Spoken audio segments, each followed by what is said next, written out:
conversemos con Eric Molino Ferrer. Don Eric, ¿qué tal? Buen día. ¿Qué tal? Gracias por la invitación. Oiga, como un buen médico, ocultando la economía, ¿qué estado de salud tiene la economía panameña en este momento? Bueno, yo creo que ya se nos acabó el tiempo. Nosotros venimos desde hace ya varios años anunciando que Panamá tenía que dar una vuelta de timón en la que nosotros ya teníamos advertencias por parte de varios bancos de inversión que son de los que recomiendan la compra de la deuda de la República. Recordemos que más del 80% de nuestra deuda se compra en mercados internacionales, en las que ellos habían estado advirtiendo en que los gastos estaban muy por arriba de los ingresos. Eso es lo que genera el déficit y que al final ese déficit había estado generando deuda que principalmente financiaba costos operativos del Estado y no inversiones. Entonces, no debió haber sido para nosotros una sorpresa que al final íbamos a cerrar un año muy por arriba de lo que normalmente se espera con la Ley de Responsabilidad Social Fiscal, porque ya a mediados de años antes de que esta administración tomase el poder el año pasado, ya habíamos llegado a 4% de déficit. Así que cerrando el año con un poquito por debajo de 7.4,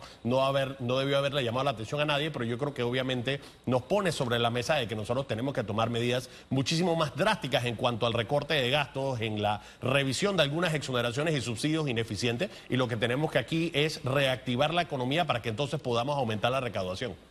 Usted sabe que hace algunos años el BID, tendría que averiguar en qué terminó ese estudio, pero hace unos años el BID hizo un estudio o encomendó un estudio en Panamá para analizar esto de los subsidios cruzados. ¿Por qué? Porque la idea es que, bueno, en una familia se pueda tener subsidios, pero no todos los subsidios, ¿no?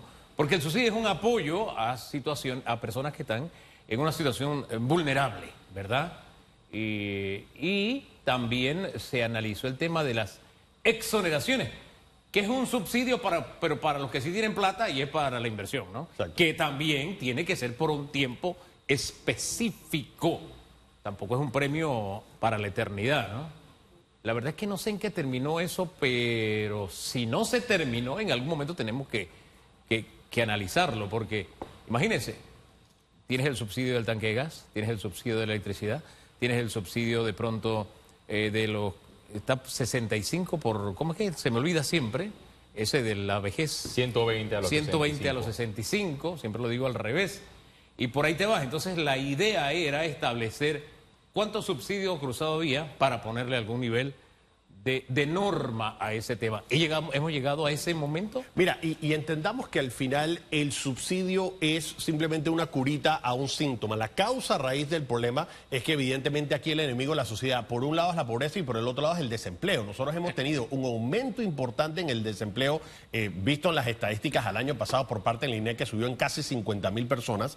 Adicionalmente, y con la paralización que ha habido en la construcción, ese número ha debido de haber aumentado, por las cifras oficiales son esas. Entonces, nosotros, en lugar de estar pensando cuánto nos estamos gastando en subsidio, deberíamos ver cuáles son las, digamos, políticas de promoción a la inversión y generación de empleo que deberíamos estar teniendo para así entonces tener, digamos, una reducción en el gasto y, como tú dices, esos subsidios sean más focalizados y temporales. El gobierno anunció... Disculpe una cosita ahí, nada más como un comentario para que usted haga la pregunta.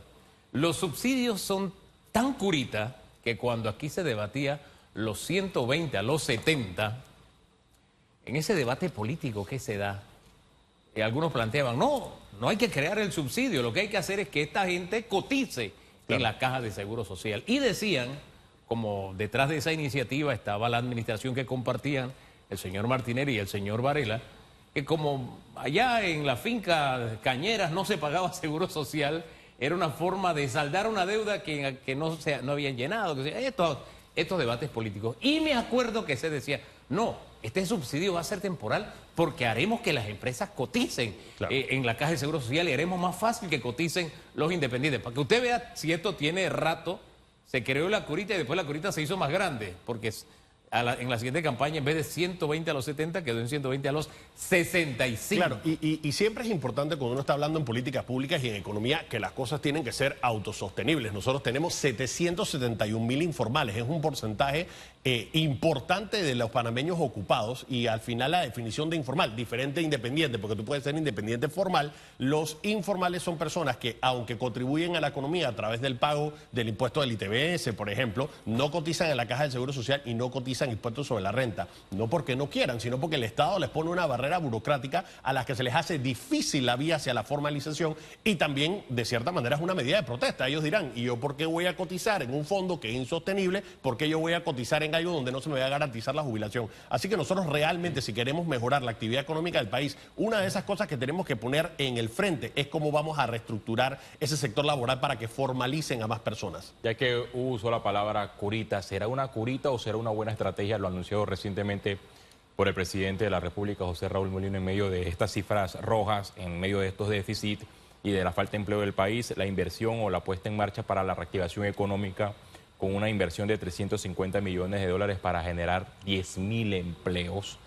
¿Esta es una buena estrategia o todavía no es suficiente? Digo, al final es importante todas las medidas que vayan dirigidas hacia la inversión. Ahora, 300 millones de dólares no es suficiente, y entendemos que esa inversión tiene que venir del sector empleador, es decir, del sector privado. Lo que nosotros tenemos que concentrarnos, evidentemente, es crear políticas públicas para que esa inversión, tanto local como extranjera, venga. Pero no va a poder venir el inversor a generar empleos y a generar riqueza en el país si nosotros perdemos el grado de inversión, si continuamos viéndonos como riesgoso. Por eso una de las principales señales que debería estar dando el Estado en este momento es que va a tomar medidas drásticas y contundentes para reducir el tamaño del Estado, para reducir los gastos operativos y enfocarse que esa inversión que va a generar empleos y reducir la pobreza va a venir a través del sector privado. Y peor aún, si en la Asamblea Nacional no se toman los cambios necesarios para poder reformar la ley orgánica. Ayer escuchamos al viceministro de Finanzas, Fausto Fernández, que le advirtió a los diputados que si no se hacen los cambios paramétricos, Panamá tardaría hasta 20 años en recuperar el grado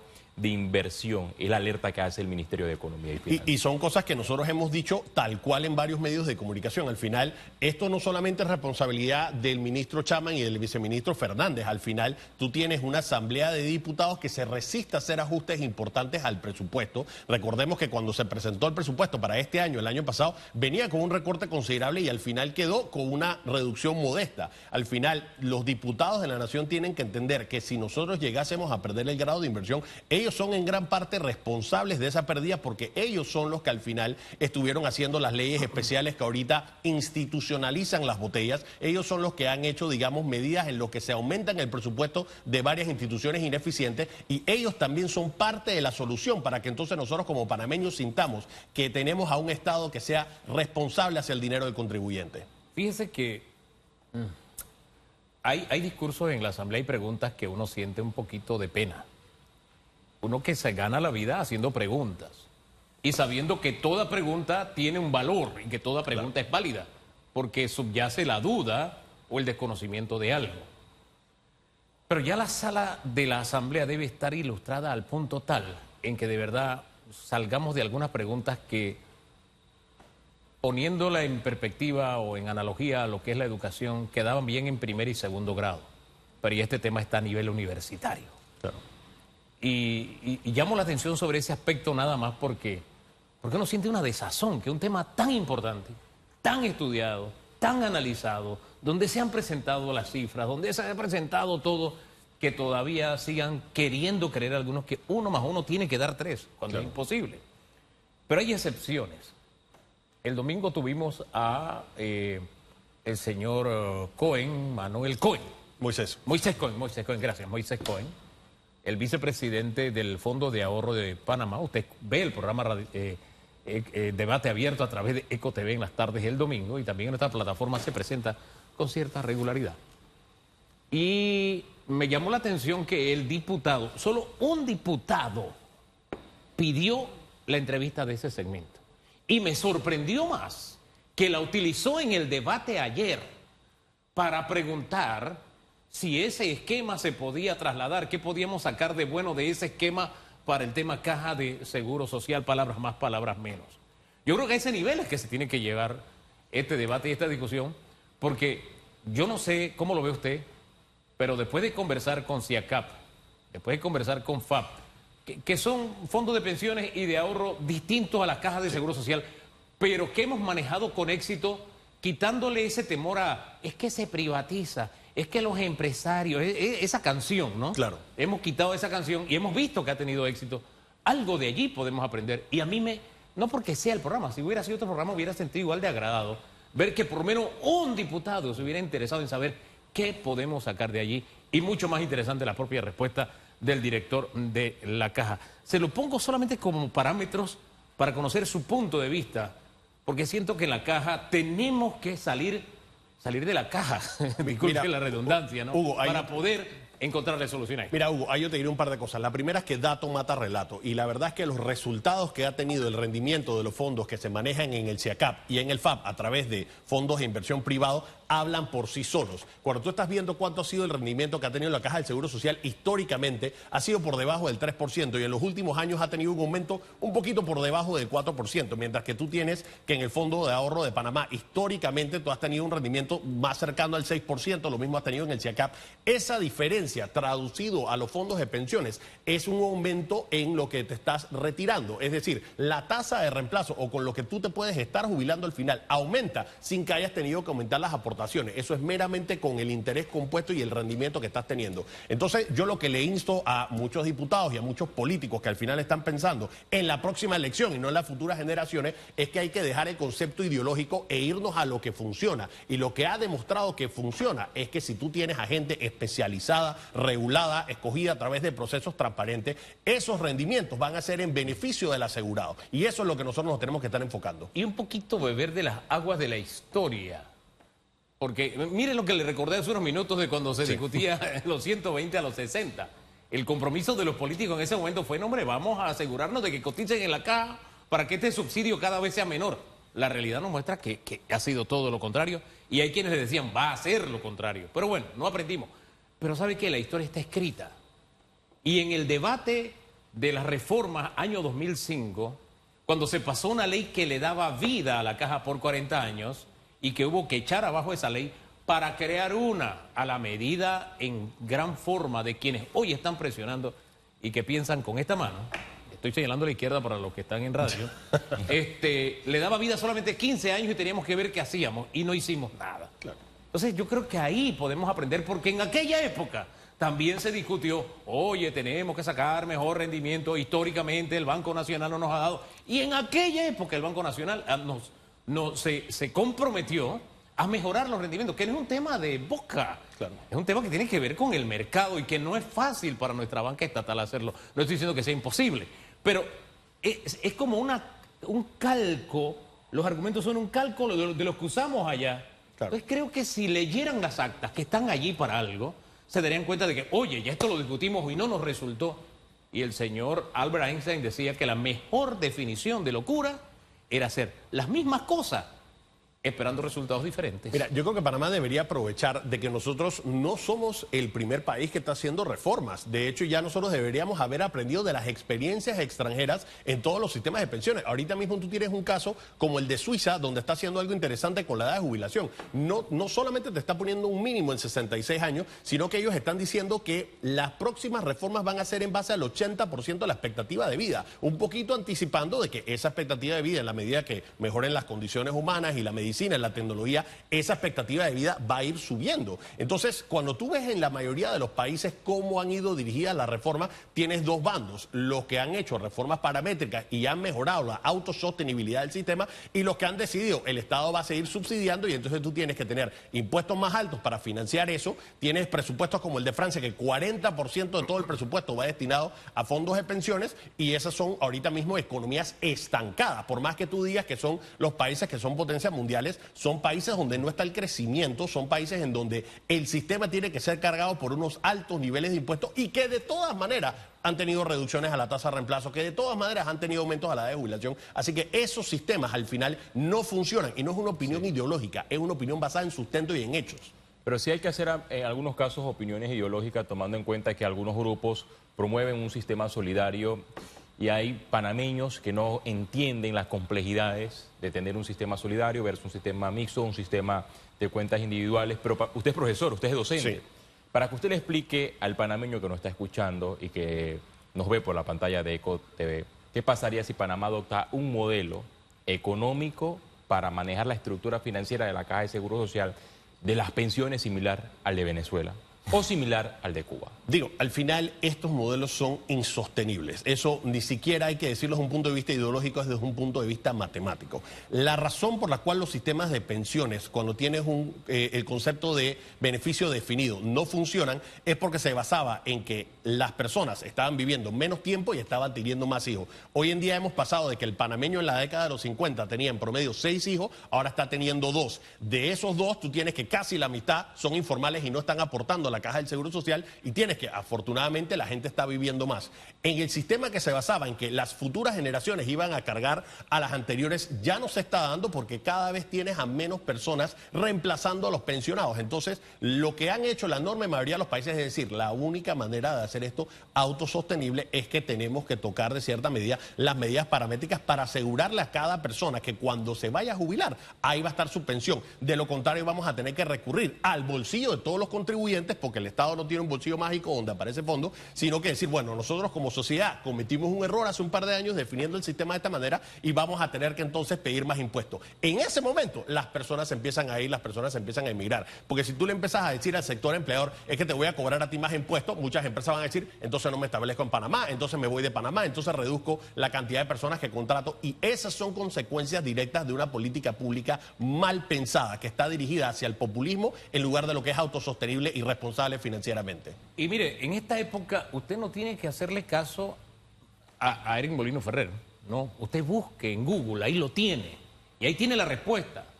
Tampoco le haga caso a un dirigente que le dice, lo que pasa es que las cuentas individuales no funcionan, el sistema chileno está quebrado. Búsquelo en Google y se dará cuenta que no es así. Es un sistema que precisamente la ley preveía que se pueda autocorregir y año tras año se ajusta. Y el pilar solidario es cierto, porque allá la izquierda ha estado en sucesivos gobiernos, se ha ampliado. ¿Y usted sabe cómo se ha ampliado el pilar solidario? Con más impuestos. Porque la plata tiene que salir de algún bolsillo, ¿no? Eso de que el Estado lo paga, el Estado somos usted y yo, somos todos. Y ese concepto lo debe tener claro. Tanto es así, es una realidad tan cruda y tan dura que nuestros vecinos aquí en Costa Rica están en este momento poniendo sobre el debate el siguiente tema: el incremento de la edad de jubilación de los 65 a los 70 años. Y mirando un poquito más allá, mire el caso Uruguay, que le propusieron a la población llevarlo a las urnas. Y el uruguayo medio común dijo, espérate, no me la baje de 65 a 60, porque voy a destruir el país si lo hago. Entonces, le dejo ahí esas reflexiones de lo que está pasando en el vecindario, que creo que no son útiles en este momento. Sí, y lo que pasa es que nosotros tenemos que replantearnos cómo ha estado funcionando el país en los últimos 10 años. Nosotros hemos tenido un país que era muy dirigido hacia el gobierno tiene que pagar cosas, eso va a generar paz social, y lo que al final hemos visto que no solamente no generaba paz social, demostrado con las protestas del 2023 en octubre, sino que nos hemos endeudado, hemos creado un país menos competitivo, la inversión se está yendo para Guatemala, República Dominicana y Costa Rica, que no son grados de inversión, que no tienen el dólar. Entonces, al final lo que nosotros tenemos que replantearnos como país es cómo realmente podemos atacar los dos grandes problemas que tenemos en nuestro país, que son la pobreza y la corrupción. La corrupción se ataca teniendo instituciones robustas, más transparentes y que exista rendición de cuentas. Y la manera de atacar la pobreza y combatirla es creando empleo. Para poder crear empleo nosotros necesitamos atraer inversión, y para poder atraer inversión necesitamos ser un país que transmita señales de confianza. Entonces, en la medida que nosotros queramos solucionar problemas como la Caja del Seguro Social y reducir el déficit, es claro que lo que nosotros tenemos que hacer como país es ser un país atractivo para que se pueda invertir y se pueda generar empleo. En la medida que podamos bajar esa informalidad de 771,000 personas para que entren al sector formal y puedan cotizar, puedan generar impuestos sobre la renta, y podamos traer más empresas que no solamente creen empleo, sino que también paguen impuestos, vamos a reducir el déficit, vamos a tener una caja del Seguro Social más sostenible, y eso es lo que nosotros queremos como país. A propósito de formalidad, ayer un grupo de empresas que suplían a la minera se reunieron con el presidente, o sea, empresas formales que, no estoy hablando de la minera sí era una empresa que creaba empleos formales, cotizaba la caja, pagaba impuestos, esa es una cosa, le estoy hablando de quienes le suplían, que también generaban empleos formales, cotizaban en la caja, pagaban impuestos. Tuvieron una reunión con el presidente. ¿Qué salida tienen estas empresas que representan en alguna medida los empleos indirectos que giraban alrededor de la mina. Mira, es que al final cuando nosotros estamos analizando cosas en términos económicos tenemos que ver que la economía es un engranaje interconectado. Tú paras una de las tuercas, se paraliza el resto del sistema. Entonces, cuando tú tienes una situación donde quiebra una empresa que era, digamos, un gran empleador, tanto de empleos directos o indirectos, esas personas que antes daban servicio ya no tienen a quién voltearse a vender y tienes que empezar a tomar decisiones difíciles. Cuando a ti te dejan de pagar, tú le dejas de pagar a tus proveedores le dejan de pagar a sus empleados dejan de consumir y es un efecto en cadena. Entonces, lo que nosotros necesitamos como economía es entender ese efecto multiplicador de la inversión, que cuando nosotros tenemos a una empresa que empieza a contratar, una empresa que empieza a hacer gastos con las empresas locales, eso va a ir permeando al resto de la sociedad y al final tenemos que crear políticas públicas en las que se mantenga la transparencia, la rendición de cuentas y existan todos los controles, pero que la economía se vuelva a activar en beneficio de la sociedad. El problema que atraviesa Panamá quinquenio tras quinquenio es que los políticos en campañas prometen eliminar las botellas, sí, prometen reducir el tamaño del Estado. Es más, van hasta conferencias internacionales, comienzan a hablar que Panamá debe achicar el Estado. Sin embargo, llegan al poder y paulatinamente la planilla comienza a incrementar. Cuando vienen los cuestionamientos por el por qué la planilla del Estado cada vez va aumentando en salarios y en cantidad de funcionarios, vienen algunas excusas. No, lo que pasa es que las botellas a mi juicio es alguien que no asiste a su... Sí, puesto de trabajo, no cumple con su horario, no cumple con unas asignaciones específicas, no pueden ser destituidas porque tienen enfermedad crónica. Esto se entiende si la persona verdaderamente trabaja en la institución. Sí. Pero si es botella, le está causando una lesión al patrimonio del Estado.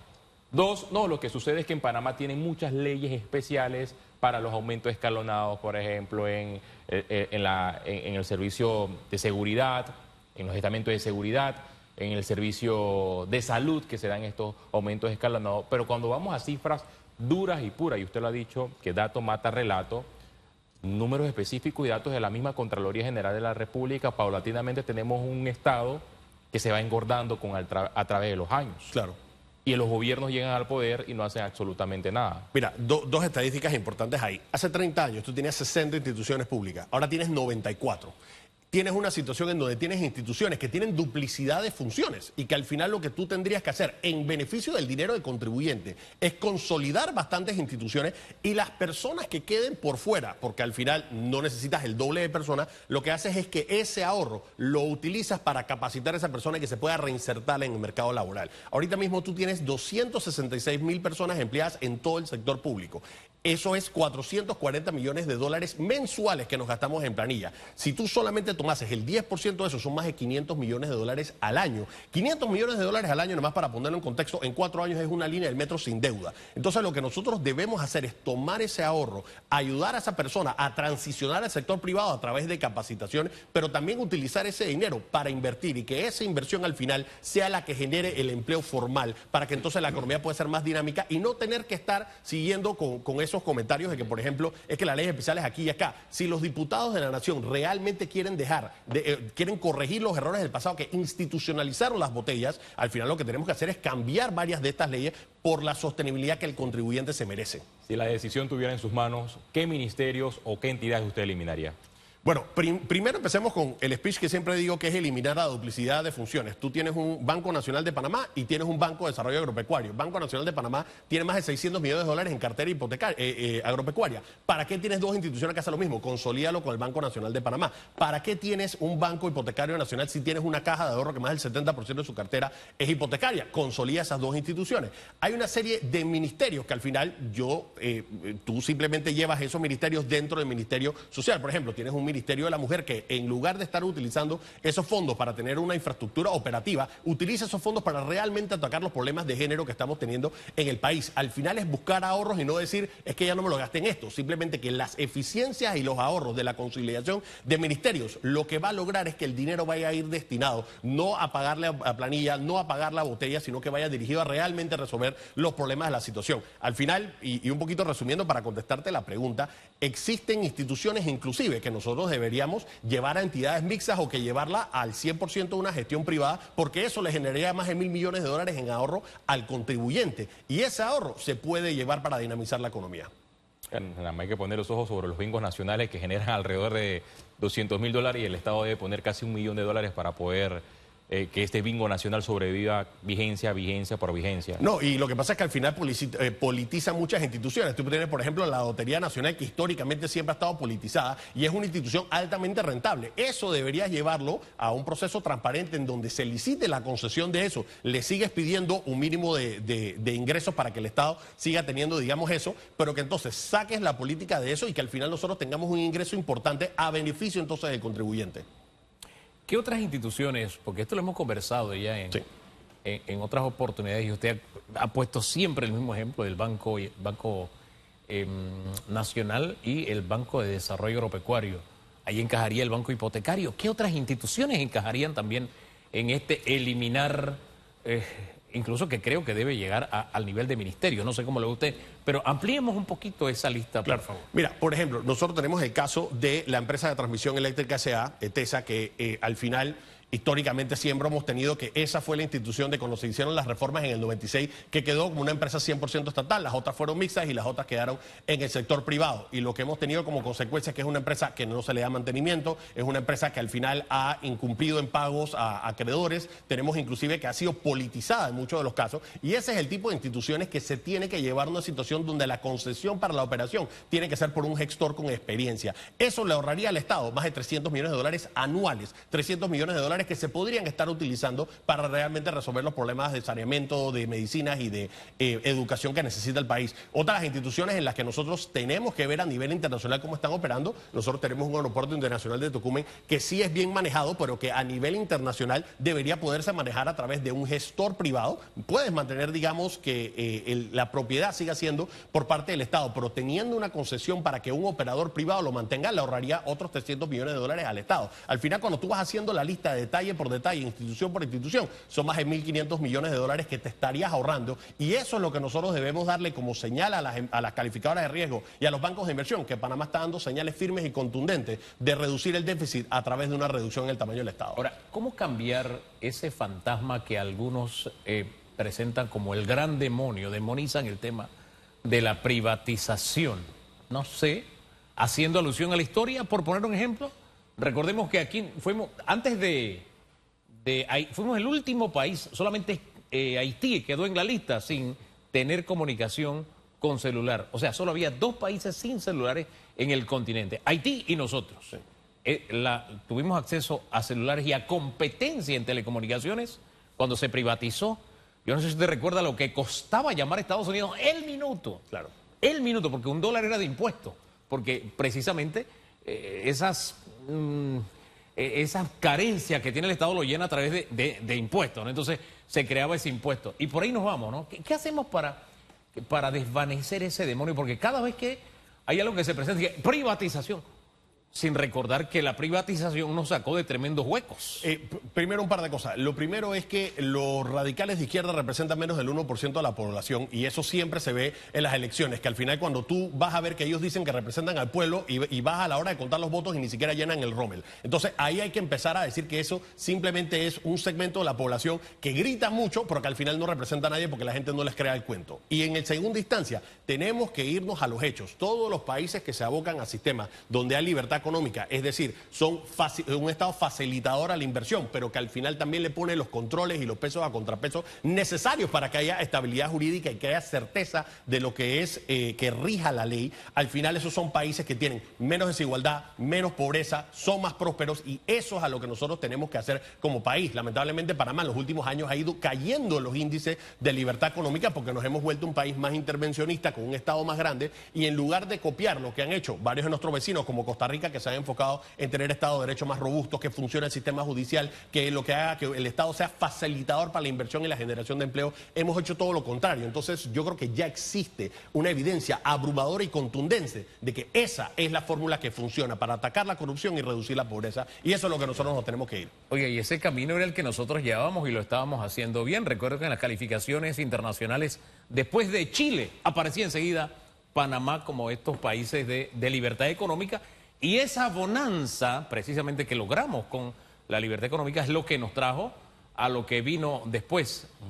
Crecimiento, etcétera, con el canal, la ampliación y todo lo... Pero eso fue posible gracias a esa apertura que practicamos y practicamos muy bien, pero en algún momento perdimos el rumbo. Tenemos que retomarlo. Al final necesitamos más cuentas y menos cuentos. La evidencia es contundente y abrumadora. Si uno quiere reducir la pobreza, atacar la corrupción, la solución no es tener un Estado más grande y un Estado más interventor, es todo lo contrario. Es un Estado que mantenga un Estado de Derecho, que exista seguridad jurídica, que exista un sistema judicial eficiente, pero que facilite la inversión para la atracción de empleos. Oiga, profesor, usted habló de TESA y nada más para agregar a esta conversación.